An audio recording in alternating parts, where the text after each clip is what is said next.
ادامه گفتارهای رادیوی فرهنگ.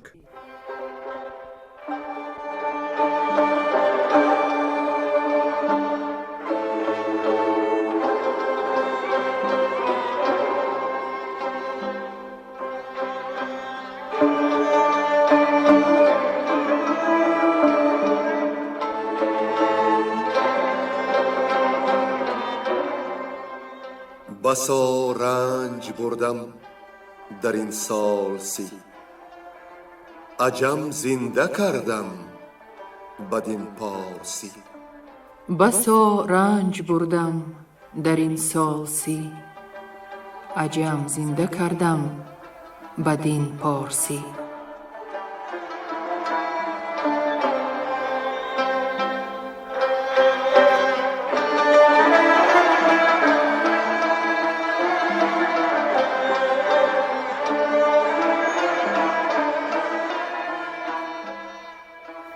شنونده های ارجمند، با توجه شما محفل ادبی از روی شاهنامه بیزوال ابوالقاسم فردوسی. صدر محفل نظام قاسم.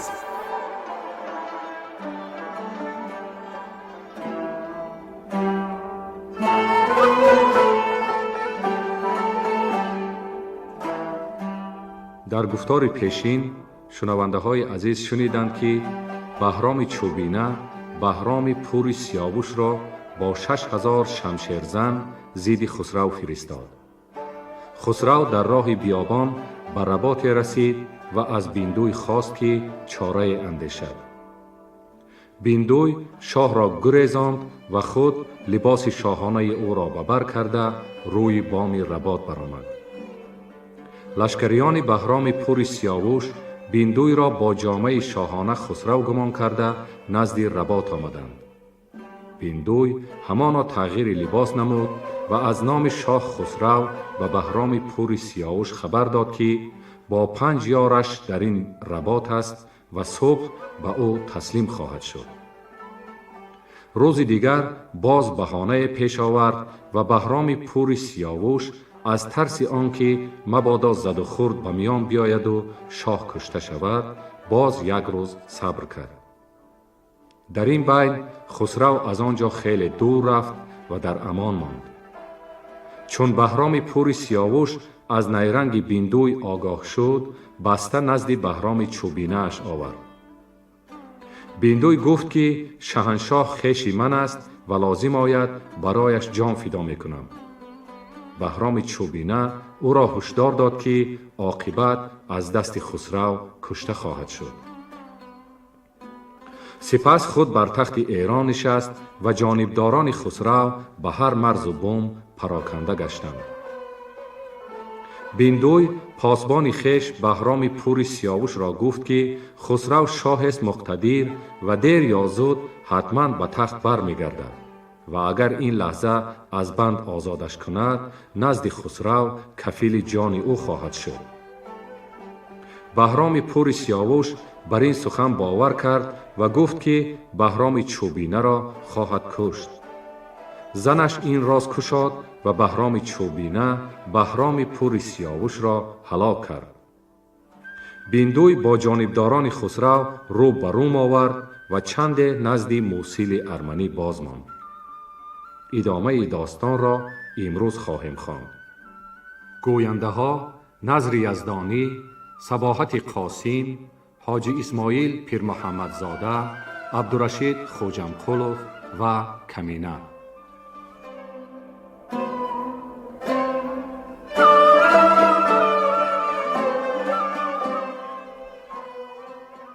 رفتن خسرو سوی روم.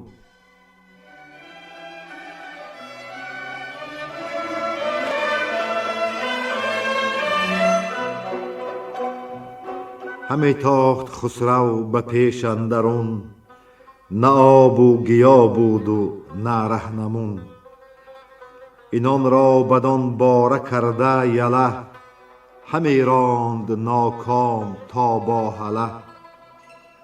پذیره شدندش بزرگان شهر، کسی را که از مردمی بود بهر. چو خسرو به نزدیک ایشان رسید، بدان شهر لشکر فرود آورید. همان چون فرود آمدند در زمان، نوند از ایران بیامد دمان. ز بهرام چوبین یکی نامه داشت، همان نامه پوشیده در جامه داشت. نبشته سوی مهتری با هله، که گر لشکر آید مکنشان یله. سپاهی من اینک پس اندر دمان، به شهری تو آید زمان تا زمان. چو مهتر بران گونه بر نامه دید، همان در زمان پیش خسرو دوید. چو خسرو نگه کرد و نامه بخواند، ز کار جهان در شگفتی بماند. بترسید کاید پسی او سپاه، بدان ماندگی تنگ دل گشت شاه. میانی کی تاختن را ببست، از آن شهر هم در زمان برنشست. همی تاخت تا پیش آبی فرات، ندیدند در آن پادشاهی نبات. شده گرسنه مرد و پیر و جوان، یکی بیشه دیدند و آبی روان. پدید آمدند در زمان کاروان، شتر بود و پیش اندرون ساروان. چو مردی جوان روی خسرو بدید، بران نامدار آفرین گسترید. بدو گفت خسرو که نامی تو چیست؟ کجا رفت خواهی و کامی تو چیست؟ بدو گفت من قیس بن حارثم، از آزادگان عرب وارثم. ز مصر آمدم با یکی کاروان، بر این کاروان بر منم ساروان. بر آبی فرات است بنگاه من، وز آنجا بدین بیشه بود راه من. بدو گفت خسرو که از خوردنی، چی داری هم از چیزی گستردنی؟ که ما ماندگانیم و هم گرسنه، نه توشه است با ما نه بار و گنه. بدو گفت تازی که در بیست، مرا با تو چیز و تن و جان یکیست. چو بر شاه تازی بگسترد مهر، بیاورد فربه یکی ماده سحر. بکشتند و آتش برافروختند، برو خشک هیزم همه سوختند. بر آتش برافکند تازی کباب، به خوردن گرفتند یاران شتاب. بخوردند به نان فراوان کباب، بیاراست هر مهتر جای خواب. زمان بخفتند و برخاستند، یکی آفرین نواراستند. بدان دادگر کو جهان آفرید، توانایی و ناتوان آفرید. از آن پس به یاران چنین گفت شاه، که هر کس که او بیش دارد گناه، به نزدی من آن کس گرامی تر است، و از این کهتران نیز نامی تر است. هر آن کس کجا بیش کرد از بدی، بگشت از من و از ره ایزدی. به ما بیش باید که دارد امید، سراسر به نیکی دهیدش نوید. گرفتند یاران برو آفرین، که ای پاک دل خسروی پاک دین.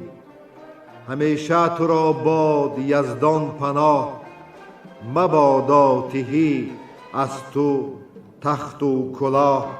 بپرسید از آن مرد تازی که راه، کدام است و من چون شوم با سپاه؟ بدو گفت 70 فرسنگ بیش، شما را بیابان و کوه است پیش. چو دستور باشد مرا گوشت و آب، براه آورم گر نسازی شتاب. بدو گفت خسرو جز این نیست رای، که با توشه باشیم و با رهنمای. هیون برافگند تازی براه، بدان تا برد راه پیشی سپاه. همی تاخت اندر بیابان و کوه، پر از رنج و تیمار و با آن گروه. یکی کاروان نیز دیگر براه، پدید آمد از دور پیشی سپاه. یکی مرد بازارگان مایدار، بیامد همانگه بری شهریار. بدو گفت شاه از کجایی بگوی، کجا رفت خواهی چنین پوی پوی. بدو گفت از خره اردشیر، یکی مرد بازارگانم دبیر. بدو گفت نامت چی کردان که زاد، چنین داد پاسخ که مهران ستاد.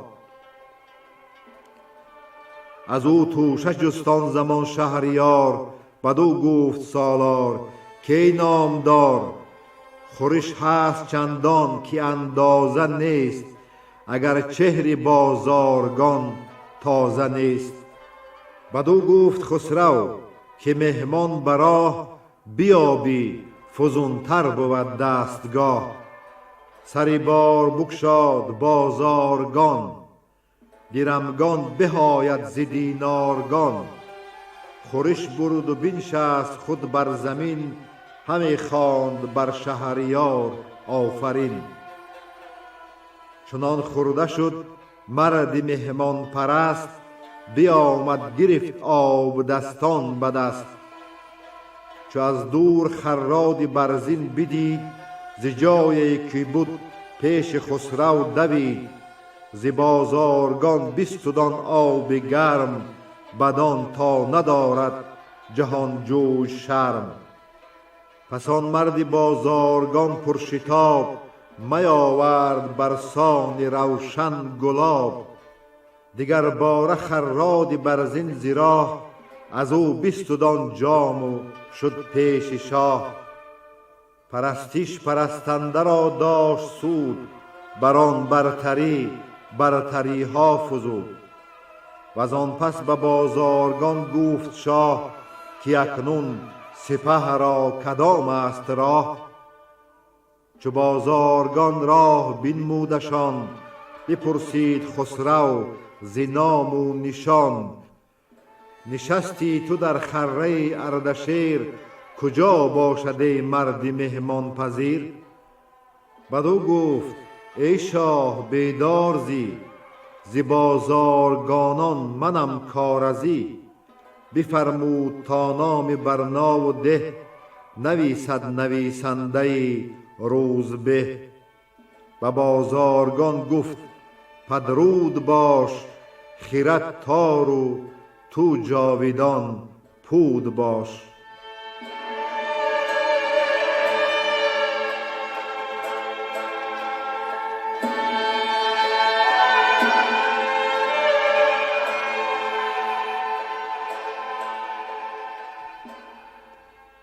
آمدن خسرو به بوم روم.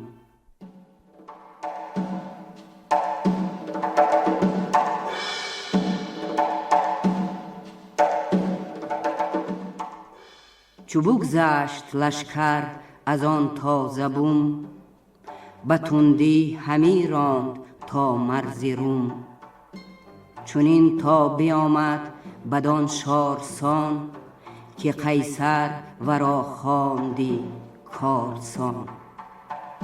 چو از دور ترسا بدید این سپاه، برفتند پویان به بی راه و راه. بدان باره اندر کشیدند رخت، دری شارسان را ببستند روز. به بیرون بماند او و لشکر 3 روز.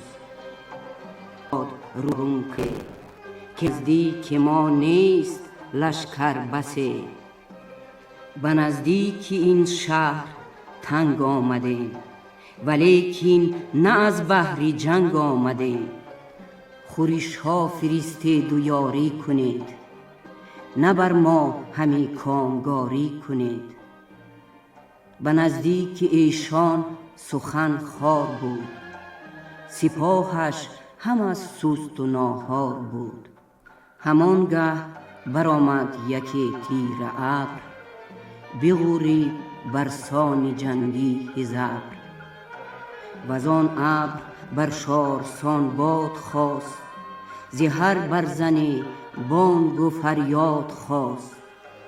چو نیمی ز تیره شب اندر کشید، ز باره یکی بهره شد ناپدید. همه شارسان ماند اندر شگفت، به یزدان سقف پوزش اندر گرفت. به هر برزنی در علف ساختند، سه پیری سقوبا برون تاختند. زی چیزی که بود اندران تازه بوم، همان جام‌های که خیزد ز روم. ببردند بالا به نزدیک شاه، که پیدا شده شاه بر ما گناه. چو خسرو جوان بود و برتر منیش، بدیشان نکرد از بدی سرزنیش. بدان شارسان در یکی کاخ بود، که بالاش با ابر گستاخ بود. فراوان بدو اندرون برده بود، همان جایی قیصر برآورده بود. زی دشت اندر آمد بدان جا گذشت، فراوان در آن شارسان در بگشت. همه رومیان آفرین خواندند، به پای اندرش گوهر افشاندند. چو آباد جای به چنگ آمدش، برآسود و چندی درنگ آمدش. و قیصر یکی نامه بنویشت شاه، از آن باد و باران و ابری سیاه. و آن شارسان سوی مانوی راند، که آن را جهان دیده مینوی خواند. ز مانویان هر کی بیدار بود، خردمند و راد و جهاندار بود. سکوبا و رهبان سوی شهریار، برفتند با هدیه و با نثار. همی رفت با شاه چندی سخن، ز باران و آن شارسانی کهن. همی گفت هر کس که ما بنده ایم، به گفتار خسرو سرافگنده ایم.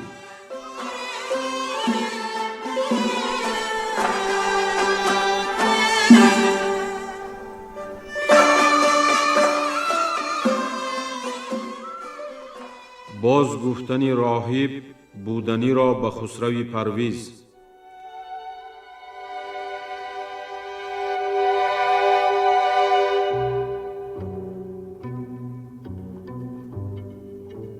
ببود اندران شهر خسرو 3 روز، چهارم چو بفروخت گیتی فروز. به ابر اندر آورد برنده تیغ، جهان جوی شد روی راهی وریغ. که اوریغ بود نام آن شارسان، بدو در چلیپا و بیمارسان. به بیراه پیدا یکی دیر بود، جهان جوی آواز راهب شنود. سوی در شد آنگاه آواز داد، که کردار تو جز پرستش مباد. گر از دیر دیرینه آی فرود، زینه دیهیش باد بر تو درود. همانگاه راهب چو آواز شنید، فرود آمد از دیر و او را بدید.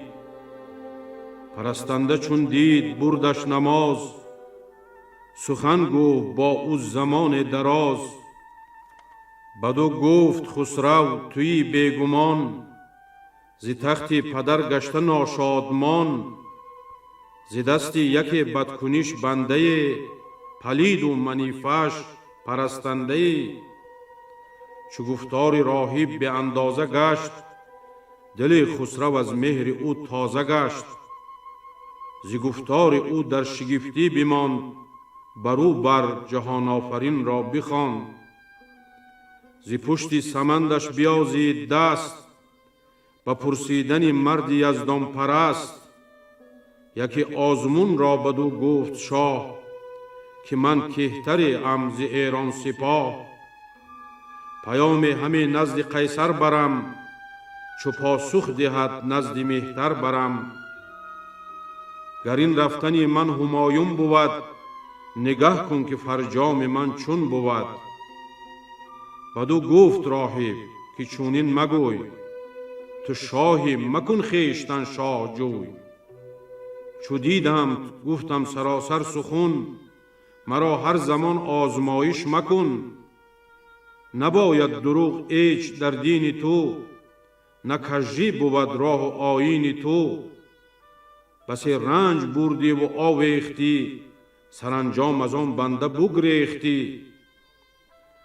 ز گفتار او ماند خسرو شگفت چو شرم آمدش پوزش اندر گرفت. بدو گفت راهب که پوزش مکن بپرس از من از بودنی ها سخن. بدین آمدن شاد و گستاخ باش جهان را یکی بارور شاخ باش. که یزدان تو را بینیازی دهد بلند اختر و سرفرازی دهد. ز قیصر بیابی سلیح و سپاه یکی دختر از دری تاج و گاه. چو با بندگان کارزارت بود جهاندار بیدار یارت بود. سرانجام بگریزدان بد نژاد فراوان کند روز نیکیش یاد. و از آن رزم جای فتد دور دست بسازد بر آن جای جای نشست. چه دوری گزیند ز پیمان تو بریزند خونش به فرمان تو. بدو گفت خسرو جز این خود مباد که کردی تو ای پیری داننده یاد. چگویی در این چند باشد درنگ که آید مرا پادشاهی بچنگ. چونین داد پاسخ که 10 با 2 ماه بدین بگذرد باز یابی کلاه. دیگر بر سر آید 10 و 5 روز تو گردی شهنشاه گیتی فروز. بپرسید خسرو که از این انجمن کی کوشد برنج و به آزار من. چونین داد پاسخ که بستام نام یکی پرمنش باشد و شادکام. که خوانی تو آن مرد را خال خیش برو تازه دانی مه و سال خیش. بپرهیز از آن مرد ناسودمند که خیزد از او درد و رنج و گزند. برآشفت خسرو به گستهم گفت که راهب سخن برگشاد از نهفت. تو را مادرت نام بستام کرد تو گویی که گستهم اندر نبرد. به راهب چنین گفت کین است خال به خون بود با مادر من حمال. بدو گفت راهب که آره همین ز گستهم بینی همه رنج و کین. بدو گفت خسرو که ای رای زن از آن پس چی گویی چی خواهد بودن. چونین گفت راهب که من دیش از این که از آن پس نبینی بجز آفرین. نه آید بروی تو هرگز بدی مگر سخت کار بود ایزدی. برآشوب این سرکش آرام تو و از آن پس نباشد بجز کام تو. اگر چند برگرددیم بدگمان همانش به دستی تو باشد زمان. بدو گفت گستهم که شهریار دلت را بدین هیچ رنجم مدار. به پاکیزه یزدان که ماه آفرید جهان را بسان تو شاه آفرید. به آذرگوشسپ و به خورشید و ماه به جان و سر نام بردار شاه. که تا هست گستهم جز راستی نجوید نکوبد دری کاستی. وگر بر جز این روی گستهم رای بپیچد روانش مبادا بجای. جهاندار تا این جهان آفرید کلیدی در راز او کس ندید. به گفتار ترسا چرا بگروی سخن گفتنی ناسزا بشنوی. مرا ایمنی ده ز گفتار اوی چو سوگند خوردم بهانه مجوی. چونین گفت خسرو که ای ترسکار، نباید سخن گفتنی نابکار. ز تو نیز هرگز ندیدم بدی، نیازی به کژی و نابخردی. ولیکن ز کار سپهر بلند، نباشد شگیف ارشوی پرگزند. چو بایسته کار بود ایزدی، به یک سو رود دانش و بخردی. به راهب چنین گفت پس شهریار، که شاداب دل باش و بهروزگار. وزان دیر چون برق رخشان ز میغ، بیامد سوی شارسان وره. پذیره شدندش بزرگان شهر، کسی را که از مردمی بود بهر.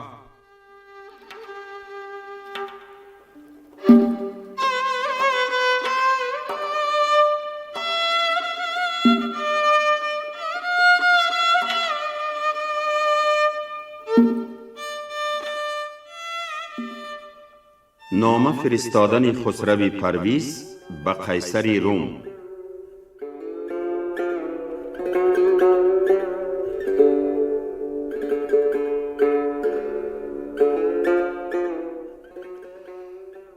چو آمد بدان شارسان شهریار، سوار آمد از قیصری نامدار. که چیزی کزین مرز خواهی بخواه، مدار آرزو را ز شاهان نگاه. که هرچند این پادشاهی مراست، تو را با تنی خویش داریم راست. بدان شارسان ایمن و شاد باش، ز هر بد که اندیشی آزاد باش. همه روم یکسر تو را کهترند، اگر چند گردن کش و مهترند. تو را تا نسازم سلیح و سپاه، نجویم خور و خواب و آرامگاه. بشنید خسرو از آن شاد گشت، روانش ز اندیشه آزاد گشت. بفرمود گستهم و بالوی را، همان اندیانی جهانجوی را. به خرادی برزین و شاپوری شیر، چنین گفت پس شهریاری دلیر. که اسپان چو روشن شود زین کنید، به بالای بر زینی زرین کنید. بپوشید زربفتی چینی قبای، همه یک دلانی دو پاکیزه رای. از این شارسان نزد قیصر شوید، بگویید و گفتاری او بشنوید. خردمند باشید و روشن روان، نیوشنده و چرب و شیرین زبان.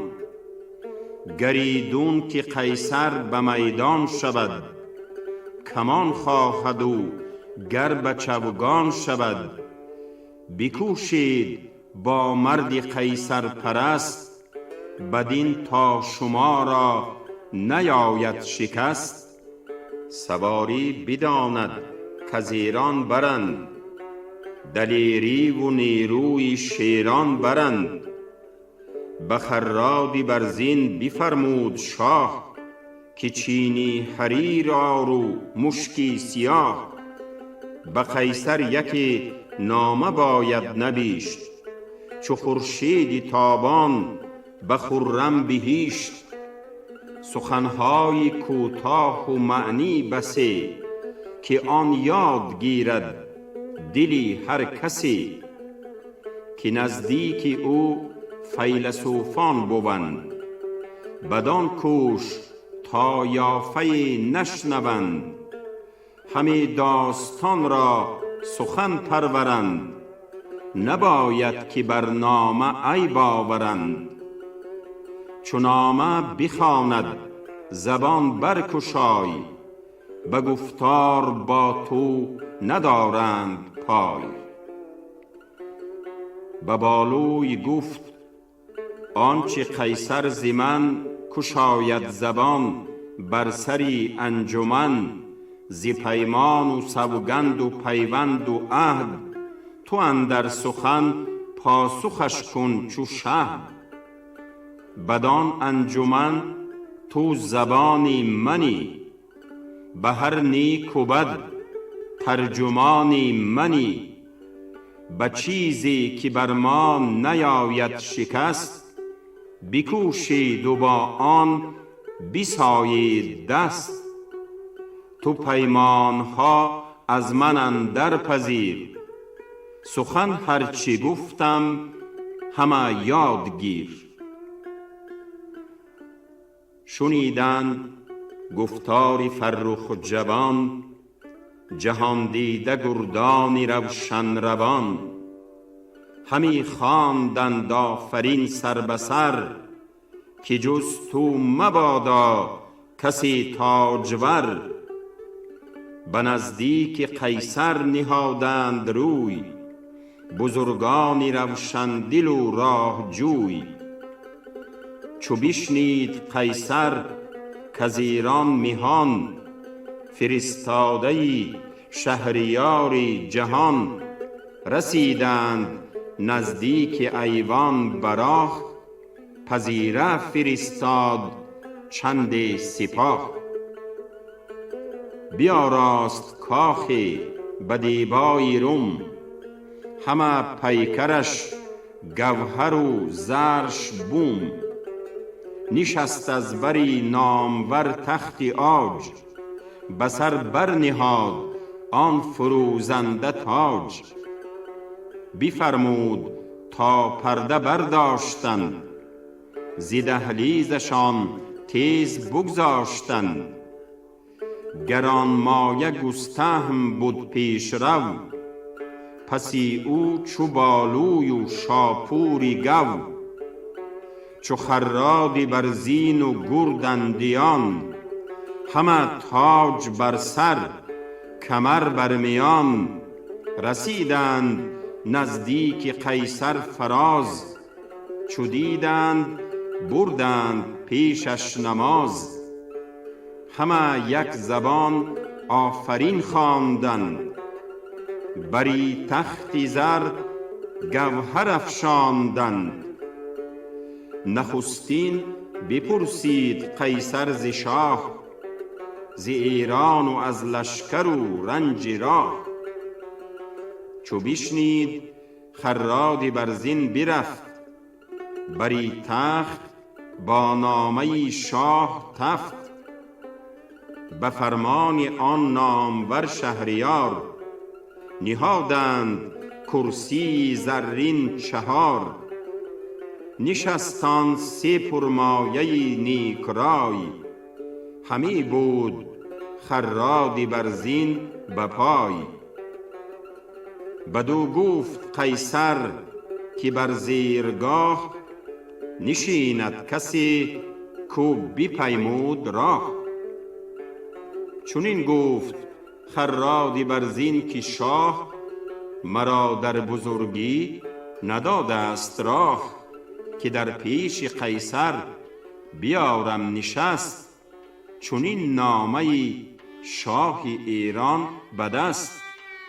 مگر بندگی را پسند آیمت، به پیغام او سودمند آیمت. بدو گفت قیصر که بگشای راز، چی گفتان خردمند گردن فراز. چو خراد برزین زبان برگشاد، همی داشت قیصر سخنها به یاد. نخست آفرین بر جهاندار کرد، جهان را بدان آفرین خوار کرد. که اوی است برتر ز هر برتری، توانا و داننده از هر دری. به فرمان او گردد این آسمان، که او برتر است از مکان و زمان. سپهر و ستاره همه بندند، همه بنده آفرینندند. چو از خاک هر جانور زنده کرد، نخستین کیومرث را زنده کرد. چنین تا به شاه آفریدون رسید، از آن سرفرازان ورا برگزید. پدید آمد این تخمه اندر جهان، ببود آشکار آنچه بودی نهان. همه زو چنین تا سری کیقباد، که تاجی بزرگی به سر بر نهاد. نیامد بدین دوده هرگز بدی، نگه داشتندی رهی ایزدی. کنون بنده ناسزاواری پست، بیامد به تختی کیان برنشست. همی داد خواهم ز بیدادگر، نه افسر نه تخت و کلاه و کمر. هر آن کس که او برنشیند به تخت، خرد باید او نامداری و بخت. شناسد که این تخت و این فرهی، کی را بود و دیهیم شاهنشهی. مرا اندرین کار یاری کنید، بر این بی وفا کامگاری کنید. که پوینده گشتیم گردی جهان، به شرم آمدیم از کهان و مهان.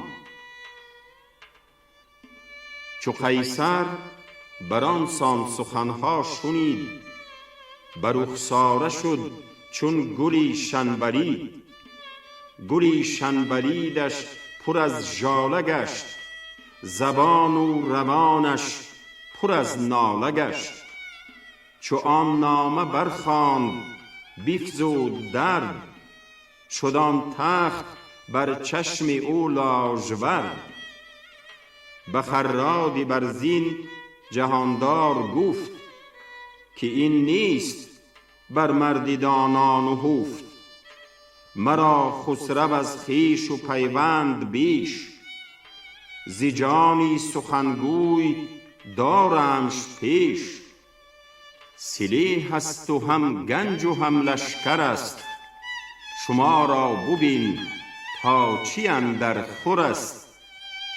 اگر دیده خواهد ندارم دریغ، که دیده به از گنج دینار و تیغ.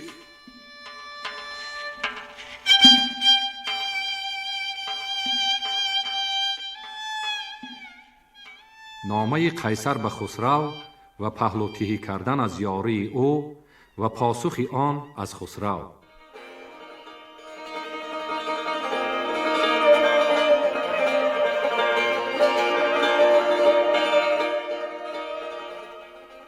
ز بیگانه قیصر بپرداخت جای، پراندیشه بنشست با رهنمای. به موبد چنین گفت کین دادخواه، ز گیتی گرفته است ما را پناه. چی سازیم تا او به نیرو شود، وزان ننگ کهتر به آهو شود. به قیصر چنین گفت پس رهنمای، که از فیلسوفان پاکیزه رای، بباید تن چند بیدار دل، که بندند با ما در این کار دل. فرستاد کس قیصری نامدار، برفتند از آن فیلسوفان چهار. جوانان و پیران رومی نژاد، سخنهای دیرینه کردند یاد. که ما تا سکندر بشد زین جهان، از ایرانیانیم خسته نهان. ز بس غارت و جنگ و آویختن، همان بیگنه خیره خون ریختن. کنون پاک یزدان ز کردار بد، به پیش اندر آوردشان کاری بد. یکی خاموشی برگزین زین میان، چو شد کندرو بخت ساسانیان. اگر خسروان خسروانی کلاه، به دست آورد سر برآرد به ماه. همان در زمان باش خواهد ز روم، به پی اندر آرد همه مرز و بوم. کنون گر خورد با خرد یاد دار، سخنهای ایرانیان باد دار. از ایشان چو بشنید قیصر سخن، یکی دیگر اندیشه افکند بوم. سوار فرستاد نزدیک شاه، یک نامه بنوشت و بنمود راه. ز گفتار بیدار دانندگان، سخنهای دیرینه خوانندگان. چو آمد به نزدیک خسرو سوار، بگفت آنچه بشنید از آن نامدار. همان نامه قیصر آورد پیش، سخن راند با او ز اندازه بیش. چو خسرو بدید آن دلش تنگ شد، رخانش ز اندیشه بیرنگ شد.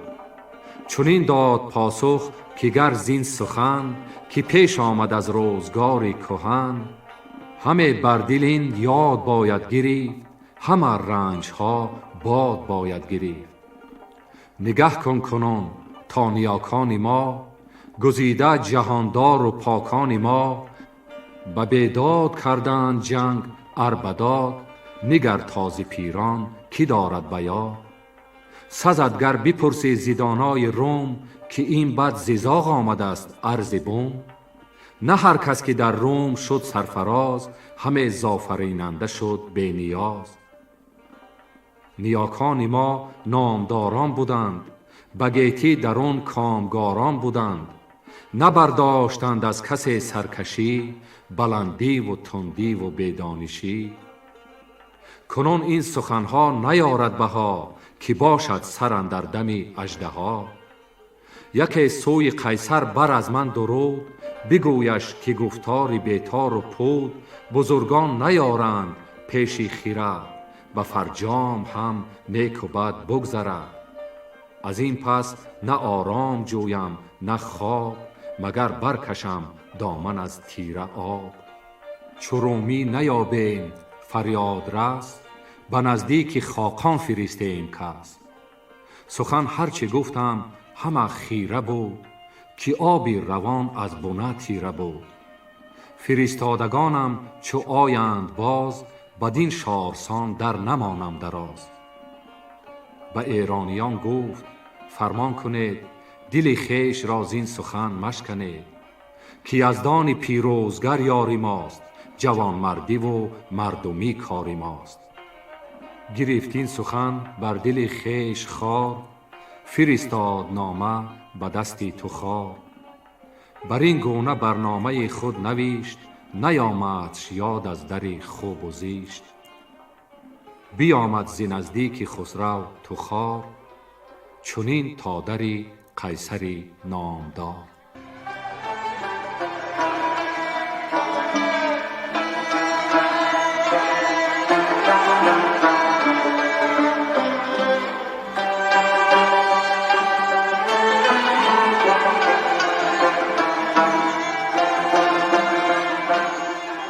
شما محفل ادبی را از روی شاهنامه بیزوال ابوالقاسم فردوسی شنیدید.